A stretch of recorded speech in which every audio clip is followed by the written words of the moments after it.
آج نمبر 81 میں حضرت لوط علیہ السلام اور ان کی قوم کا ذکر ہے کہ وہ بے حیائی میں اپنے زمانے کے سب لوگوں پر سبقت لے گئے، اپنی جنسی خواہش کو غیر فطری طریقے سے پورا کرتے۔ اس کی تفصیل ہے، یہاں وقت نہیں ہے۔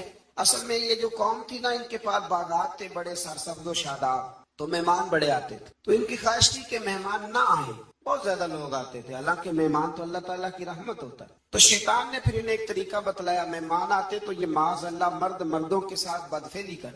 شیطان نے انہیں یہ طریقہ بتلایا، غیر فطری طریقے سے اپنی جنسی خواہش کو پورا کرتے۔ جب اللہ تعالیٰ کے نبی عذاب کا ڈر سناتے تو حضرت لوط علیہ السلام کا مذاق اڑاتے۔ بالآخر اللہ تعالیٰ نے ان پر عذاب نازل کی، اور یہ لواطت، مرد کا مرد سے بدکاری کرنا، اس کی سزا اللہ نے یہ دی کہ آسمان سے پتھر برسائے اور اس طرح ان کا نام و نشان مٹا دیا، یہاں تک کہ لوط علیہ السلام کی وہ بیوی جو قوم میں لوط کی ہم خیال تھی وہ بھی عذاب سے نہ بچ سکی، اور صرف حضرت لوط علیہ السلام اور ان کے ساتھ قبیلے کے جو چند نیک لوگ تھے وہ بچے۔ میں نے ایک دفعہ پہلے بھی بات بیان کی تھی، پھر ایک عرض کرتا ہوں، کبھی کبھی نا نوجوان جب موٹر سائیکلوں پہ اکٹھے بیٹھے ہوتے ہیں، یہ قرآن ہے نا جی، یہ کوئی بے حیائی کی بات نہیں، یہ قرآن ہے۔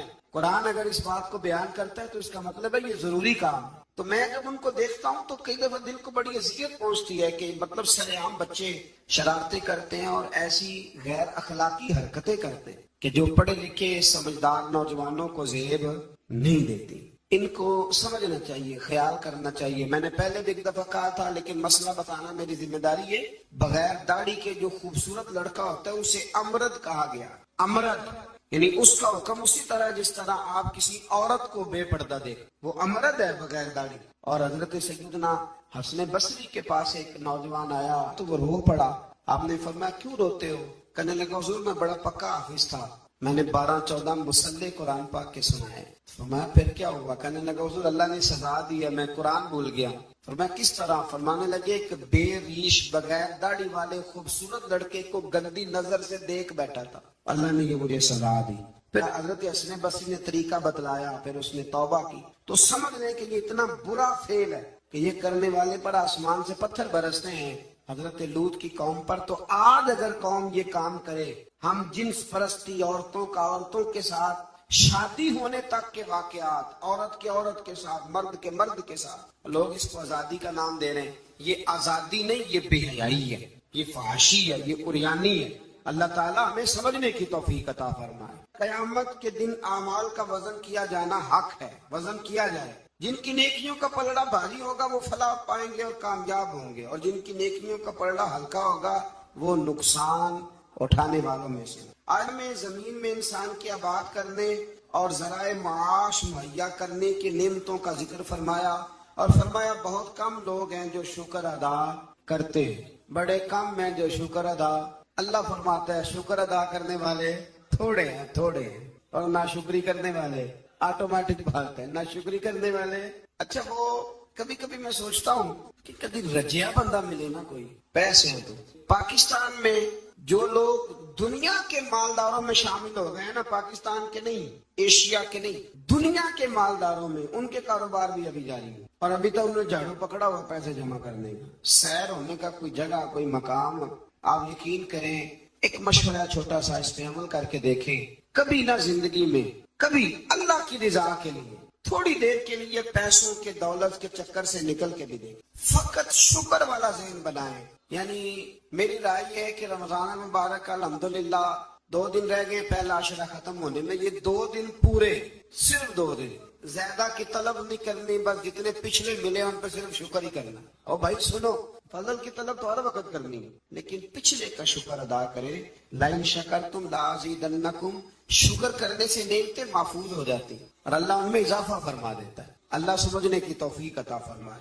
آیت نمبر 12 سے لے کر 28 تک پھر حضرت آدم علیہ السلام اور جناب حوا کا واقعہ، پھر شیطان کی وہ ساری بات۔ یہ واقعہ قرآن پاک میں کم و بیش 7 جگہ پہ بیان ہوا ہے۔ یہاں بھی بیان کیا گیا کہ اللہ تعالیٰ نے اس کو کہا سجدہ کر، پر اس نے سجدہ نہ کیا، اور نہ کرنے کے بعد پھر اس نے یہ کیا کہ حضرت آدم علیہ السلام کے پاس گیا اور ان سے بھی اجتہادی خطا کرائی۔ میں جو لفظ بول رہا ہوں اس پر غور کریں، اجتہادی خطا، یہ لفظ آپ نے یاد رکھنا ہے۔ یہ حضور نے فرمایا کہ مجتہد جو ہوتا ہے نا جو بالغ نظر ہوتے ہیں لوگ، جن کی پوری نظر ہوتی ہے معاملات پہ، وہ اگر کبھی بھول جاتے تو اس کا مطلب ہے کہ وہ چیزوں کو سمجھنے میں کسی جگہ ان سے اگر بھول ہو گئی تو اللہ اسے ان کی سزا نہیں دیتا، بلکہ وہ ایک اجتہادی خطا ہے، خلاف اولا ہے۔ یہ کام حضرت آدم علیہ السلام سے بھی ہو گیا۔ وہ شیطان نے پھر جا کے ان سے کہا، جب وہ جنت میں چلے گئے تو ان سے جا کے کہنے لگا کہ آپ اگر جس درخت کا پھل کھانے سے اللہ نے روکا ہے اگر آپ کھا لیں گے نا تو آپ حیات میں لگی کبھی مریں گے نہیں۔ تو پھر وہ پھل انہوں نے کھا لیا۔ پھر آپ اس واقعے کی تفصیلات کو جانتے ہیں۔ ان آیات میں اللہ کریم نے بالخصوص یہ ذکر فرمایا ہے کہ پھر شیطان نے رب کریم سے کہا کہ مجھے مہلت دے تاکہ میں تیرے بندوں کو گمراہ کروں۔ اللہ نے اسے مہلت عطا کی۔ کب تک مہلت دی؟ اللہ تبارک و تعالیٰ نے قیامت تک کے لیے مہلت عطا کی۔ تو میرے بھائی، شیطان مہلت لے کے آیا گمراہ کرنے۔ اب وہ تو آیا تھا گمراہ کرنے، تو اگر ہم اسے پکی دوستی کر لیں یا نہیں کر لیں، ہم اس کو پہچانے ہی نہ اپنے دشمن کو۔ اور قرآن نے درجنوں جگہ پہ کہا کہ صرف دشمن نہیں، تمہارا کھلا ہوا دشمن اعلانیہ دشمنی کرتا ہے، اسے پہچانے، اس کا خیال کریں، اس پر توجہ کریں۔ ہم ایسے بزرگوں کو بھی جانتے ہیں کہ جن کو شیطان سمجھتا تھا کہ ان پر ہمارا داؤ نہیں چل سکتا، سمجھتا تھا، اور کچھ رب کے بندے ایسے جن سے ویسے ہی بھاگ جاتا ہے۔ حضور نے فرمایا میرا عمر جس گلی سے گزرے شیطان رستہ ہی بدل جاتا ہے۔ لیکن نا دو قسم کے لوگ ہیں جن کو آپ خوش آمدید کہہ کے گلے لگاتے ہیں، اور کچھ ایسے ہیں جو آپ کو دیکھ کے رستہ بدل جاتے ہیں۔ میں کبھی کبھی بڑا خوش ہوتا ہوں، محلے کی کسی گلی سے گزرتا ہوں تو کسی بچے نے اونچی آواز کر کے ڈیک لگایا ہو تو چھوٹی کر دیتا ہے یا بند کر دیتا ہے۔ بلکہ کئی دفعہ بڑا لطف آتا ہے کہ وہ بچہ بند کر رہا ہے تو دوسروں سے کہہ رہا ہے کی تکلیف ہے، وہ بند کر رہا ہے تو کہتا پیر صاحب گزر رہے ہیں، تھوڑی دیر ٹھہر جا۔ تو الحمدللہ تعالی ہم نے کیا کر لینا ہے، نہ بھی وہ کرے تو یہاں تو اپنے بچوں پہ اللہ ماشاءاللہ کم زور چلتا ہے لوگوں کا، تو پھر دوسرے کا بچہ حیا کرے۔ تو کچھ چیزیں ایسی ہوتی ہیں جن کی وجہ سے شیطان کو قابو کیا جا سکتا۔ آیت نمبر 24 میں اللہ تعالیٰ نے بیان فرمایا ہے کہ پھر انہیں جنت سے زمین پہ اتارا گیا اور مقررہ مدت تک کے لیے یہاں رہنا ٹھہرایا گیا۔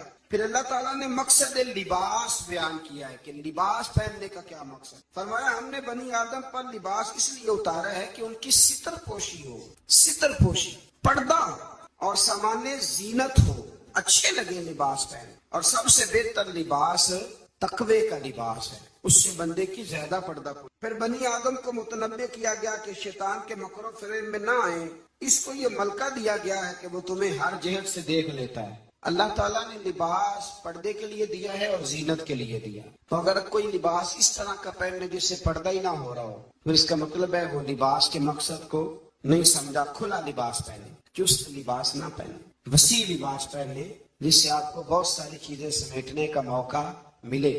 گرمیاں شدید آئیں گی تو بہت سارے نوجوان شارٹ نکریں پہن کے وہ گھومیں گے، انہیں ڈرنا چاہیے اللہ تعالیٰ سے۔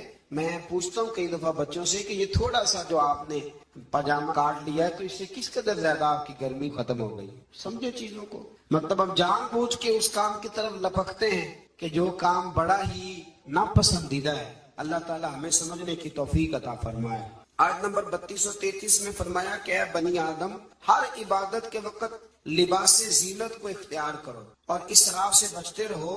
اسراف سے بچتے ہوئے اللہ تعالیٰ کی نعمتوں سے استفادہ کرو۔ پاکیزہ چیزیں خواہ لباس ہو یا خوراک ہو مومنوں کے لیے حلال ہے۔ اللہ نے ظاہر اور باطن میں بے حیائی، گناہ اور حق سے نکل جانے کو حرام قرار دیا ہے۔ باقی کسی کے پاس پیسے ہوں تو وہ 10,000 کی ایک وقت روٹی کھا لے تو اس کے لیے وہ ناجائز نہیں ہے، وہ 10 لاکھ کا بھی لباس پہن لے تو اس کے لیے منع۔ لیکن اسراف سے بچے، فضول خرچی سے بچے۔ کچھ لوگ ایسے ہیں جن کے پاس چیزیں ہوتی ہیں پھر بھی چھپاتے ہیں کسی کو پتہ نہ چل جائے۔ یعنی سادگی اس کا نام نہیں ہے کہ آپ پیسے اندر چھپا کے پرانے کپڑے پہن کے نکلیں، یہ سادگی ہے، یہ کنجوسی ہے۔ نبی کریم علیہ السلام نے نا حضور صلی اللہ تعالی وسلم نے ایک شخص کو دیکھا تھا کہ پھٹے پرانے کپڑے پہنے، تو حضور نے آواز دی، فرمایا تیرے اوپر تو بڑا فضل ہے اللہ کا۔ حضور الحمدللہ، تو فرمایا اچھے کپڑے پہنا کر۔ رب کریم جب نعمت دیتا ہے تو اثر دیکھنا پسند فرماتا ہے۔ اچھا ہمارے ہاں لوگ سادگی کس کا نام رکھتے ہیں، یعنی کروڑوں روپے بینک میں پڑا ہے تو سادگی یہ کپڑے نہیں خریدنے، یہ سادگی نہیں، سادگی کنجوسی ہے۔ سادگی تو یہ تھی کہ آپ وہ سارے پیسہ خیرات کر دیں اللہ کی بارگاہ، پھر پتہ چلے گا کہ آپ سادے ہیں۔ پیسے سنبھالے جاؤ اور خرچ نہ کرو، یہ تو قرآن و سنت نے ہمیں بتایا ہے کہ تم اپنے وارثوں کے مال کی حفاظت کر لو، اور یہ بھی فرمایا اس آیت میں کہ نماز کے وقت زینت حاصل کرو، اچھے کپڑے پہن کے نماز پڑھا کرو۔ میں ایک مسئلہ کئی دفعہ بیان کیا، پھر عرض کرتا ہوں، میں دوستوں کو کہا کرتا ہوں کہ مسجد کی ٹوپی پہن کے یہاں تو ولیمے پہ بھی جا کے دکھاؤ نا، تو وہاں تم جاتے نہیں تو نماز پڑھنے کیسے آ جاتے ہو؟ تو یہ ٹراؤزر شرٹ پہن کے یہاں تو تم شادی کے ساتھ بھی جا کے دکھاؤ، تمہارا پتہ چلے۔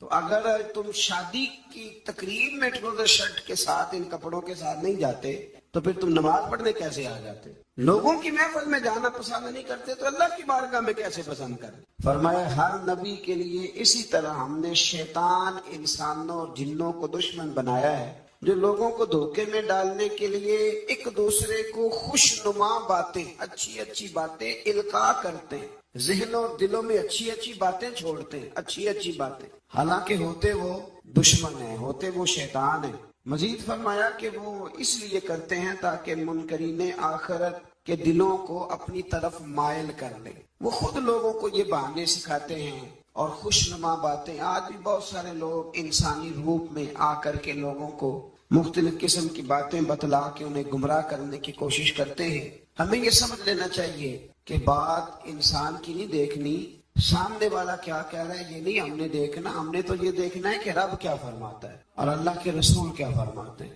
اللہ رسول کے فرمان کی روشنی میں جو شخص بات کرے گا اس کی بات کو قبول کیا جائے۔ آیت نمبر 118 سے لے کر 119 میں فرمایا کہ جس حلال جانور پر ذبح کے وقت اللہ کا نام نہ لیا جائے اسے نہ کھاؤ، اور جس پر نام لے لیا جائے اسے کھا لو۔ اور فرمایا کہ یہ جو حرام جانور ہے ان کی تفصیل ہم نے کھول کے بیان کر دی ہے، یہ تمہارے لیے جائز نہیں ہے۔ ہاں حالت اضطراری میں ایسی حالت آ جائے کہ اب مر جاؤ گے بغیر مردار کھائے تو اب تمہارے لیے وہ کھانا جائز ہو جائے گا۔ یہ جو مردار اور حرام ہوتا ہے یہ صرف اس وقت جائز ہوتا ہے جب بندہ مر رہا ہو، لیکن انسان بالکل تندرست ہو اور بالکل وہ ٹھیک ٹھاک ہو پھر بھی حرام کھائے تو یہ اس کے لیے درست نہیں ہے۔ یہ تو مرنے لگے کچھ نہ ملے تو تب اس کے لیے جائز ہے۔ پھر اللہ تبارک و تعالیٰ نے ارشاد فرمایا کہ جو ظاہری گناہ ہے وہ بھی چھوڑ دو، اور جو تمہارے باطن کے عیب ہے نا، اندر کے چھپے جن کا کسی کو پتہ نہیں، وہ بھی چھوڑ دو، چھوڑ دو۔ یہ ہے مطلب ڈاکٹر آپ کو کہہ دیتا ہے کہ جناب آپ کی طبیعت خراب ہے تو گوشت چھوڑ دو، تو ڈاکٹر صاحب آپ تو یہ دیکھیں کہ مجھے بخار ہے تو آپ گوشت چھوڑنے کی بات کر رہے ہیں، میرے وجود پر زخم ہے تو آپ گوشت چھوڑنے کی بات کر رہے ہیں۔ تو ڈاکٹر کہتا ہے کہ ظاہری تندرستی تب ہوگی جب باطن میں آپ پرہیز کریں گے۔ تو رب فرماتا ہے مجھے تو پتہ ہے نا کہ تم کیوں الجھے ہوئے ہو، ظاہر کے گناہ بھی چھوڑ دو اور باطن کے گناہ بھی چھوڑ دو، اور جو گناہ نہیں چھوڑے گا تو جو کرے گا پھر اس کی سزا بھی پائے گا۔ آیت نمبر 123 میں فرمایا کہ وہ شخص جو گمراہی کے بعد ہدایت پا گیا اور قرآن کی ہدایت کی روشنی میں آگے بڑھ رہا ہے، اور وہ جو مسلسل گمراہی میں ہے، یہ دونوں برابر نہیں ہو سکتے۔ ایک جو ہدایت کے راستے پہ چل رہا ہے اور جو گمراہی کے راستے پہ چل رہا ہے، یہ دونوں برابر ہو سکتے، ان میں بڑا فرق ہے۔ آیت نمبر 124 میں اللہ تبارک و تعالیٰ نے ارشاد فرمایا کہ اسی طرح ہم نے ہر بستی میں اس کے مجرموں کو سردار بنایا ہے، اور وہ وہاں فریب کاری کرے اور ان کے دجل و فریب کا وبال انہی پر پڑے۔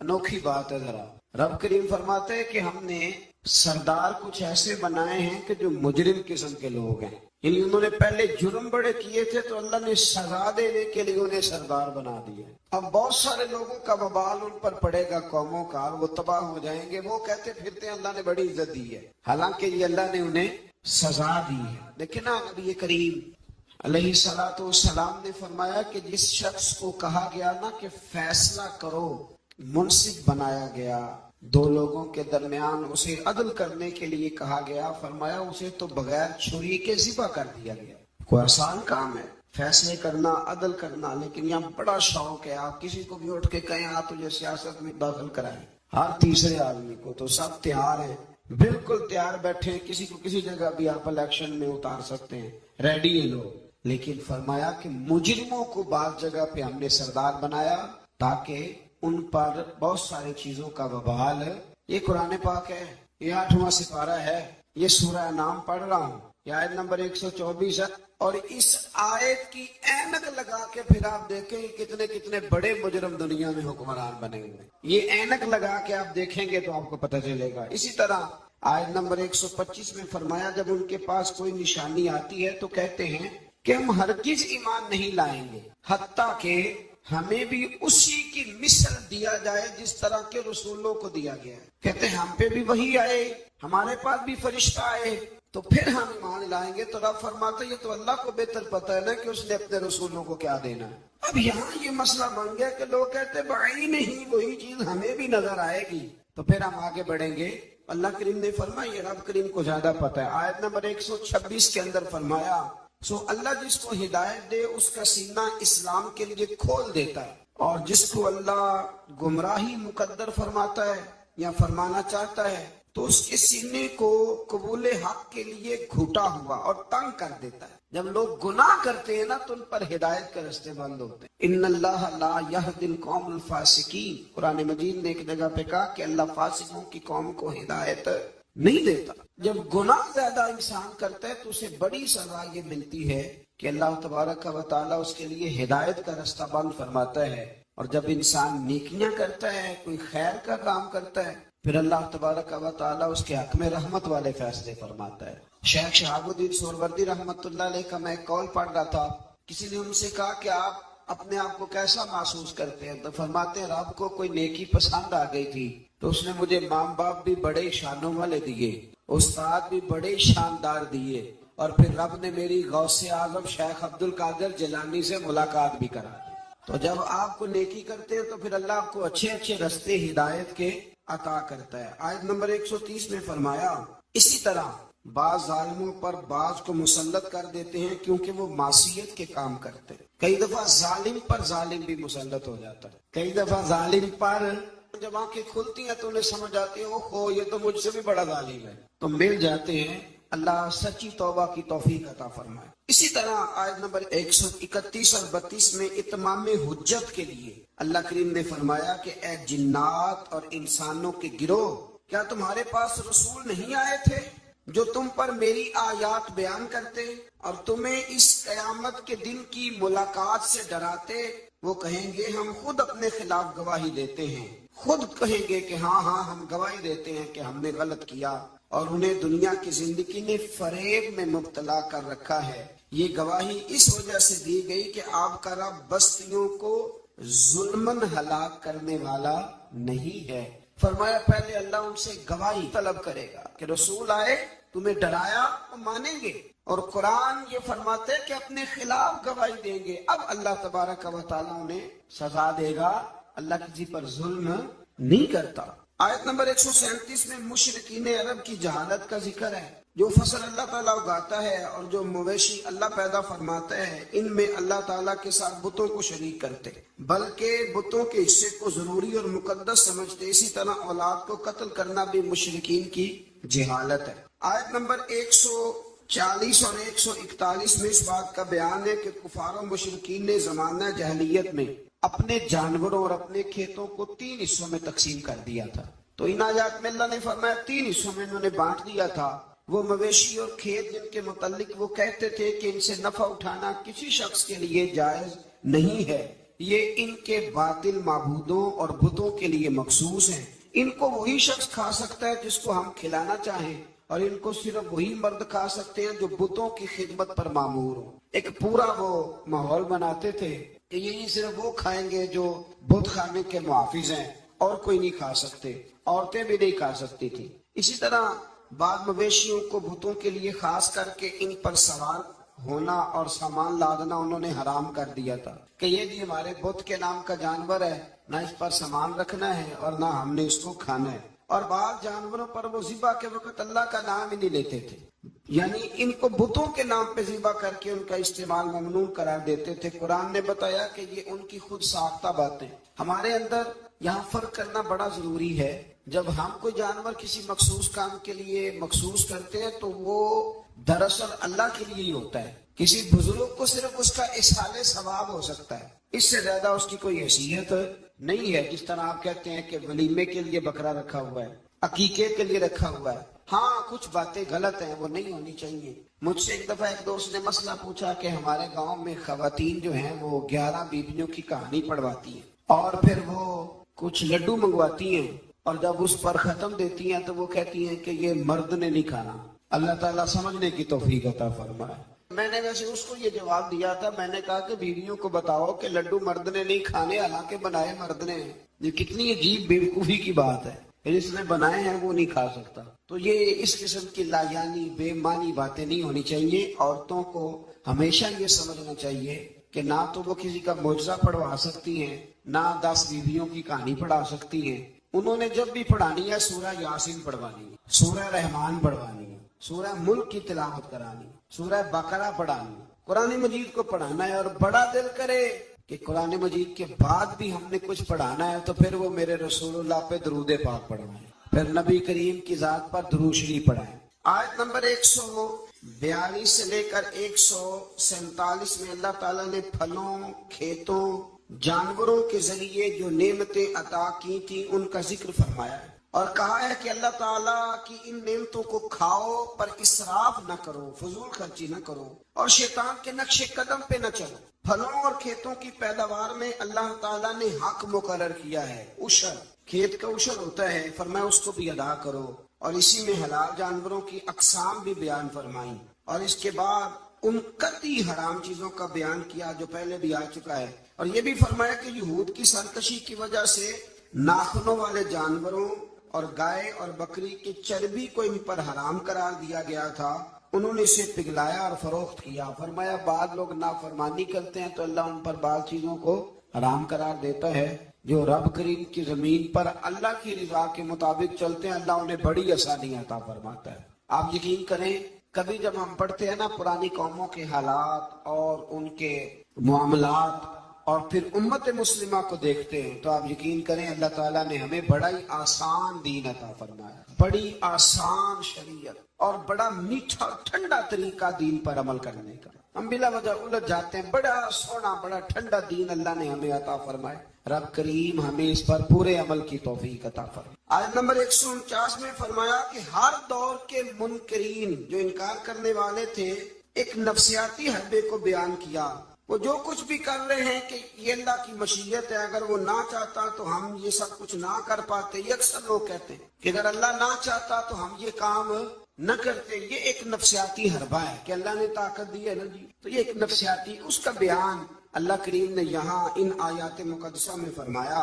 در حقیقت بات یہ ہے کہ اللہ کی مشیت اور ہے اور اس کی رضا اور ہے۔ مثلا مجرم کو سزا دینا اس کی مشیت ہے، لیکن اس کی رضا میں ہے کہ کوئی اس کی نافرمانی نہ کرے۔ اگر سب کو جبری طور پر اطاعت کے راستے پر ڈالنا اللہ تعالیٰ کی مشیت ہوتی تو پھر کسی کی مجال نہ ہوتی کہ اس کا حکم نہ مانے، لیکن اب مشیت اور ہوتی ہے، رضا اور ہوتی ہے۔ اللہ کی یہ رضا نہیں کہ اس کے بندے دوزخ میں جائیں، لیکن اس نے قانون بنایا ہے اگر تم نافرمانی کرو گے تو دوزخ میں، تو یہ رضا نہیں، یہ اللہ کی مشیت۔ تو یہ اللہ نے طاقت نہیں دی لوگوں کو، اس لیے نہیں دی تھی کہ وہ ظلم کریں، لیکن اگر انہوں نے ظلم کیا ہے تو اب انہیں سزا بھی ملے گی۔ تو یہ شخص نہ کوئی کہے کہ وہ اللہ کی دی ہوئی طاقت سے معاذ اللہ، یہ بہت سارے لوگ بیوقوفی والی باتیں کرتے ہیں۔ ایک دفعہ بزرگوں نے لکھا ہے کہ ایک شخص جو تھا وہ کسی کے باغ سے روز پھل توڑ کے کھا جایا کرتا تھا، تو مالک بڑا سیدھا سادہ تھا۔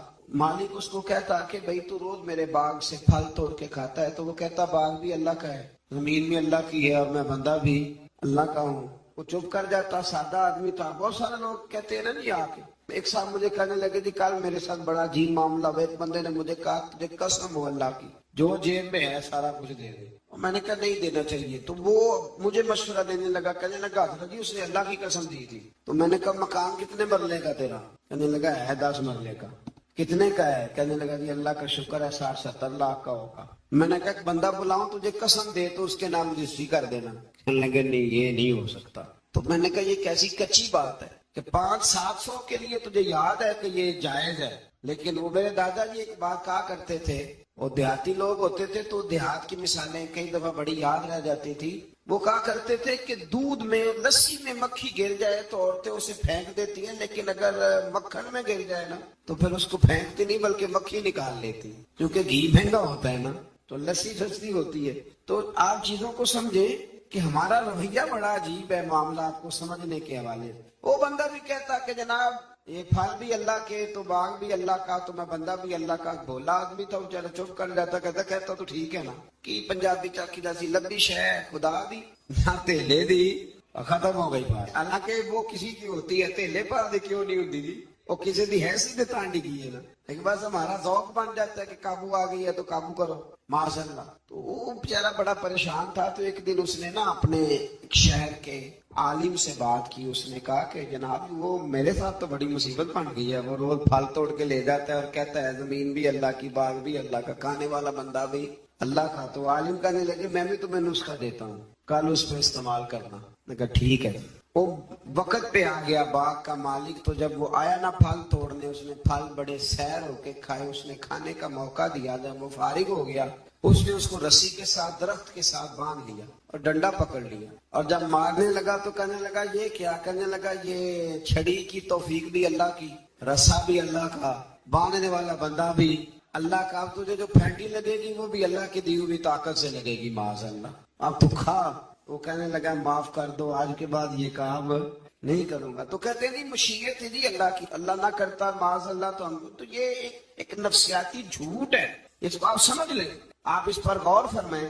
تو یہاں بہت سارے لوگ یہ ظلم کرتے ہیں اور دین کی حدوں کو پامال کرتے ہیں. اللہ تعالی ہمیں سمجھنے کی توفیق عطا فرمائے. آیت نمبر 152 سے لے کر 161 تک میں اللہ تعالیٰ نے فرمایا غالباً 9 باتوں کا حکم دیا ہے. سب سے پہلے ارشاد فرمایا کہ اللہ کے ساتھ کسی کو شریک نہ ٹھہرانا. دوسرے نمبر پہ فرمایا والدین کے ساتھ اچھا سلوک کرنا. تیسرے نمبر پہ فرمایا تنگ دستی کے خوف سے اولاد کو قتل نہ کرنا. اب تو بڑے بڑے لوگ عالم فاضل ہو کے کہتے ہیں بچے تھوڑے پیدا کرو. حالانکہ میرے نبی کریم علیہ السلام نے فرمایا اس عورت سے نکاح کرنا جو محبت زیادہ کرنے والی ہو اور بچے زیادہ پیدا کرنے والی ہو. تو یہاں معیار کیا ہے؟ تنگ دستی کے خوف سے اولاد کو قتل نہ کرو. اور فرمایا ظاہری اور چھپی ہوئی ہر قسم کی فحاشی سے بچو. اور نمبر 5 پہ فرمایا قتل ناحق نہ کرو. نمبر 6 پہ فرمایا یتیم کا مال ناجائز طریقے سے نہ کھاؤ. اور نمبر 7 فرمایا لین دین میں ناپ تول پورا کرو. 8 پہ فرمایا بلا تمیز سب کے ساتھ انصاف کرو. اور نمبر 9 میں ارشاد فرمایا کہ اللہ کے ساتھ کیے ہوئے وعدے کی پاسداری بھی کرو. تو اللہ تبارک و تعالیٰ نے ان 9 چیزوں کو بیان کیا اور سمجھ لیں یہ خلاصہ بیان کیا میرے رب کریم. یہ پورے دین کا خلاصہ ہے. اور یہ ساری چیزیں بیان کرنے کے بعد ارشاد فرمایا کہ یہی سیدھا راستہ ہے. گروہ بندی چھوڑ کر اسی راستے کی پیروی کرو اور کتاب الہی کے احکام کو ملحوظ خاطر رکھو. اور جو لوگ ایمان لانے کے لیے نشانیاں طلب کرتے ہیں ان کے پاس فرشتے آئے یا اللہ تعالیٰ خود آئے یا اس کی کوئی نشانی آئے. قرآن نے بتایا کہ جس دن عالم غیب کی نشانیاں آئیں گی تو پھر ان منکرین کے لیے ایمان لانا بھی نفع بخش نہ ہوگا. جو دیکھ کر کلمہ پڑھے گا فرعون کی طرح اس کا کلمہ پھر قابل قبول نہیں ہوگا. یہ تو قابل قبول تب ہی ہے کہ یؤمنون بالغیب کہ تو بغیر دیکھے ایمان لے آ. اور یہ بھی فرمایا کہ اے رسول جنہوں نے دین کو گروہوں میں بانٹ دیا ہے آپ کا ان سے کوئی تعلق نہیں ہے. جنہوں نے بانٹ دیا اللہ تبارک و تعالیٰ کے دین کو یہودیوں نے عیسائیوں نے تقسیم کر دیا. آیت کے اندر اللہ تبارک و تعالیٰ نے حقیقت ایمان روح ایمان اور مسلمانوں کے مقصد حیات کو بیان فرمایا. یہ آیت پورے دین کا لب لباب ہے. نماز روزہ حج زکوٰۃ وضو غسل صدقات خیرات عبادات ان سب کا نچوڑ ہے. فرمایا کل اے محبوب فرما دے. جو بڑی پیاری باتیں تھیں وہ اللہ نے محبوب سے کل کہہ کے سنی ہے. کہا محبوب ذرا کہو کیا ان صلاتی و نسکی و محیای و مماتی للہ رب العالمین. فرمایا محبوب فرما دیجئے کہ بے شک میری نماز میری قربانیاں میرا دنیا میں ظاہری طور پہ رہنا یا میرا پردہ کر جانا سب اس رب کے لیے ہے جو تمام جہانوں کے پالنے والا ہے. یہ لب لباب ہے. حضرت مجدد الفسانی رحمت اللہ علیہ فرمایا کرتے تھے 3 چیزوں کا نام دین ہے. علم، علم پر عمل اور عمل میں اخلاص. ریاکاری نہ ہو. فرمایا 3 کام کر لے تیرا دین مکمل ہو جائے. ختم ہو گئی بات. آگے پھر سورہ آراف شروع ہوتی ہے. آراف کے معنی بلندی کے ہیں. اس کا معنی جاننا اور پہچاننا بھی ہے. اصحاب آراف کے بارے میں ایک قول تو یہ ہے کہ ان کی نیکیاں اور گناہ برابر ہوں گے، ان کا مقام جنت اور دوزخ کے درمیان ہوگا۔ یہاں یہ وہ لوگ ہیں جو اہل جنت اور اہل جہنم کو پہچاننے والے ہوں گے۔ یہ آراف والے نا، ایک جنتی ایک جہنمی، اور درمیان میں آراف، یعنی جس کی ایک گناہ زیادہ ہو گیا تو جہنم میں گیا، اور جس کی نیکیاں زیادہ ہو گئی اللہ کے فضل سے وہ تو کچھ برابر والے ہیں، ان کے لیے مقام آراف ہے، ان کے لیے مقام آراف ہے۔ اور کچھ نے لکھا ہے نہیں یہ تو بلند مقام ہے، یہاں تو اللہ فرشتوں اور نبیوں کو جگہ عطا فرمائے۔ بعض مفسرین نے یہ قول بھی بیان فرمایا۔ اس سورہ مبارکہ کی ابتدا میں سرکار دو عالم صلی اللہ تعالی علیہ وسلم کو تسلی دی گئی کہ آپ کفار کے ظلم سے، بے وفائی سے اور ان کے سخت رویے سے تنگ دل نہ ہو، بلکہ آپ اپنا فرض ادا کرتے رہیں اور کتاب مقدس کی تبلیغ بھی آپ کرتے رہیں اور سرگرم ہو کے کرتے رہیں۔ ان سے آپ کو پریشان ہونے کی ضرورت، یعنی اس کا معنی یہ ہے کہ رب کریم آپ کے پیغام کو پوری دنیا میں پھیلا دے گا۔ گھوڑا جب دوڑتا رہتا ہے تو وہ اپنی منزل تک پہنچ جاتا ہے، لیکن جو جھاڑیاں اس کے پیروں کو لگتی ہیں وہ لگتی تو ہیں، لیکن اگر وہ چلتا رہے تو وہ نیچے ہی رہ جاتی ہیں۔ تو یہ نبی پاک کے وسیلے سے مجھے تو یوں لگتا ہے رب نے ہمیں سمجھایا ہے کہ تم نہ اپنا کام کرتے رہو، کسی کے سخت رویے کو بلوز خاطر لانے کی کوئی ضرورت ہے۔ اس سے آگے آیت نمبر 5 کے اندر اللہ کریم نے بتایا ہے کہ بعض بستیوں میں دوپہر کو سوتے ہوئے عذاب آیا، اور جب عذاب آیا تو پھر ان کے مکینوں نے اقرار کیا کہ ہاں ہم ظالم ہیں، یہ ہمارے ظلم کی وجہ سے آیا۔ ایک نعت خواں صاحب کو ایک دن میں نے دیکھا، بڑا شاندار ویسٹ کوٹ پگڑی اور بڑا خوبصورت لباس، محفل میں پھر کچھ دنوں کے بعد ایک شادی میں ملاقات ہو گئی تو ان کا حال ہی بڑا برا تھا۔ اینک بھی کچھ لوگ مطلب لگا لیتے ہیں، مجھے نہیں سمجھ آتی کالی اینک کا کیا ترجمہ ہے، لگا لیتے ہیں، کالی اینک لگائی ہوئی ہے، اور جناب بال بڑے شاندار، تو مجھے مل گئی تو میں نے السلام علیکم کے ساتھ ہی کہا، میں نے کہا عاشق رسول صاحب کیا حال چال ہے، ماشاءاللہ۔ بڑا گھور کے دیکھنے لگے، کہنے لگے پیر صاحب، میں نے کہا خدا کے بندے مجھے بھی دیکھ اور اپنے آپ کو بھی دیکھ، میں الحمدللہ تمہیں جس طرح محفل میں ملوں گا شادی کی تقریب میں بھی اسی طرح ملوں گا۔ یہ کیا بات ہوئی کہ آپ تھوڑا سا رویہ آپ کا بدل جائے جب تھوڑا ادھر ادھر دائیں بائیں جانا ہو، یہ کوئی مطلب نہیں ہے۔ اچھا لباس پہن کے آپ نماز پڑھیں۔ آج میں رسول کرام جتنے بھی اللہ کے رسول آئے ان کی اطاعت کرنے والے کو تقوی اور عمل صالح کرنے والے کو جنت کی بشارت، جبکہ کفر تکذیب کرنے والے کو جہنم کی وعید سنائی گئی۔ آیت نے فرمایا کہ اللہ تعالیٰ کی آیات کو جھٹلانے والے اور تکبر کرنے والوں کے لیے آسمان کے دروازے نہیں کھولے جائیں گے، اللہ، اور نہ ہی وہ جنت میں داخل کیے جائیں گے۔ آیت نمبر 44 میں فرمایا اللہ تعالیٰ نے اہل جنت کے دلوں سے کینہ نکال دیا ہے، وہ ہدایت پانے والے اللہ کا شکر ادا کرتے ہیں کیونکہ اسی کے فضل سے ہدایت ملتی ہے۔ جنتیوں کے دلوں میں کینہ تو نیچے دیکھ کے خیال کر لیں، اگر تو کسی کا کینہ نہیں تو انشاءاللہ جنتی ہے، اور اگر کوئی رولا ہے تو پھر بھی میں فتویٰ نہیں دیتا، صرف یہ مشورہ دیتا ہوں کہ رولا دور کر لو، وہ جو اندر معاملہ ہے اس معاملے کو ختم کر لو، اللہ سمجھنے کی توفیق عطا فرمائے۔ آیت نمبر 45 کے اور اس کے بعد کی آیات میں فرمایا اللہ تعالیٰ نے کہ آخرت میں جنتی جہنمیوں کو پکاریں گے کہ ہم نے تو اپنے رب کے وعدے کو سچا پایا ہے، بتاؤ تم نے کیسے پایا؟ جنتی جہنمیوں سے پوچھیں گے۔ تو ان دونوں کے درمیان سے ایک پکارنے والا پکارے گا کہ ظالموں پر اللہ کی لعنت۔ مزید فرمایا کہ جنتیوں اور جہنمیوں کے درمیان حجاب ہوگا، اور اہل آراف دونوں گروہوں کو ان کی نشانیوں سے پہچانیں گے، اور جنتیوں کو سلام کریں گے اور جہنمیوں سے کہیں گے کہ تمہاری جماعت اور تمہارا تکبر، تمہاری جماعت، وہ جس جماعت کے تم لیڈر تھے، سربراہ تھے، جس برادری کے تم چیئرمین تھے، تمہاری جماعت اور تمہارا تکبر آج تمہارے کسی کام نہ آیا۔ جہنمی جنتیوں سے استدعا کریں گے، گزارش کریں گے کہ ہم پر تھوڑا سا پانی انڈیل دو، تھوڑا سا انڈیل دو، اور جو نعمتیں تمہیں عطا ہوئی ہیں ان میں سے تھوڑا سا ہمیں بھی دے دو۔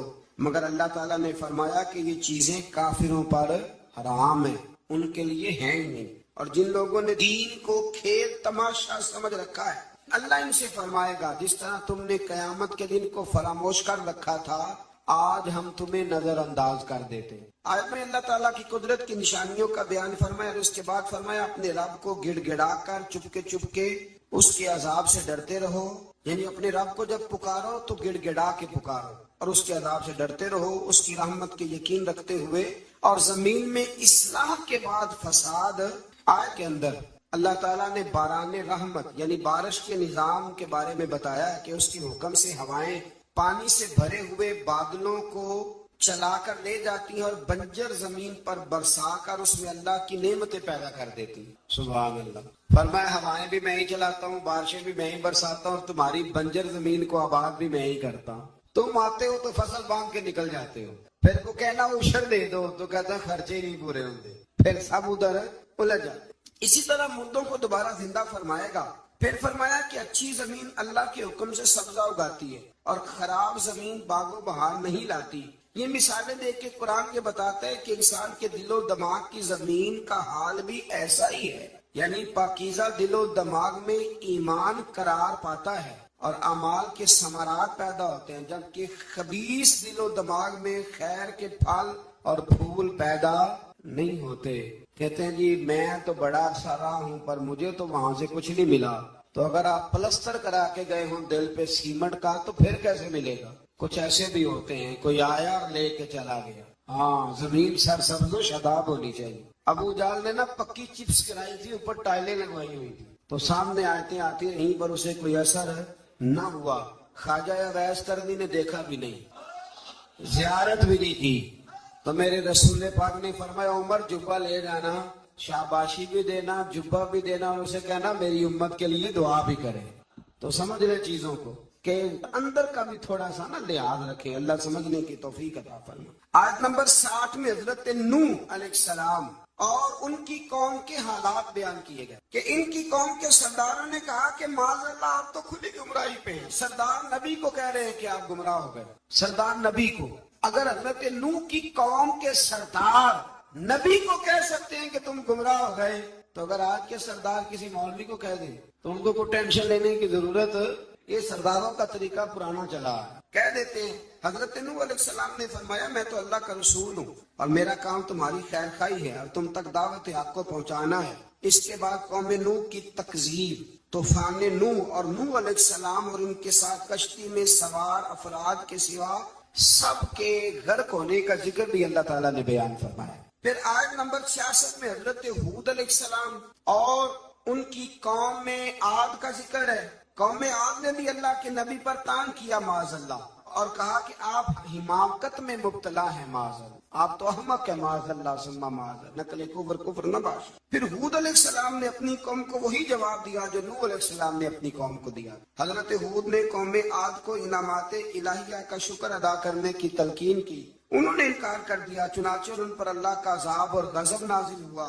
آیات الہی کو جھٹلانے والوں کا اللہ تعالیٰ نے دنیا سے صفائی فرمائی، ختم ہی ہو گئی حضرت ہود کی قوم. پھر حضرت صالح علیہ السلام اور ان کی قوم سمود کا ذکر ہے. قوم سمود کے مطالبے پر اللہ تعالیٰ نے حضرت صالح کو معجزے کے طور پر چٹان سے حاملہ اونٹنی، یہ بھی انوکھی بات ہے، چٹان سے اونٹنی نکلی اور نکلی بھی حاملہ اونٹنی کو پیدا کیا اور انہیں حکم دیا کہ اسے چلنے کے لیے آزاد چھوڑ دیا جائے. قوم سمود کے لوگ بڑے طاقتور تھے. یہ نرم زمین میں محلات بناتے اور پہاڑوں کو تراش کر ان میں گھر بناتے تھے. اتنی اللہ نے قوت دی تھی، گویا ان کو اپنی طاقت پر بڑا ناز تھا. پھر قوم سمود نے اللہ کے حکم کی نافرمانی کی اور اونٹنی کی کونچیں کاٹ ڈالی. اللہ تعالیٰ نے ان کی سرکشی کی سزا اس طرح دی کہ ان پر رات کو زلزلے کا عذاب آیا اور صبح وہ اپنے گھروں میں اوندے منہ الٹے منہ مرے ہوئے پڑے تھے. اگر کوئی ناقت اللہ، سننا میری بات، کوئی ناقت اللہ کی اونٹنی کی بے ادبی کرے تو اوندا ہو جاتا ہے، تو جو ولی اللہ کی بے ادبی کرے راہ فرماتا ہے میرا اس کے خلاف پھر اعلان جنگ.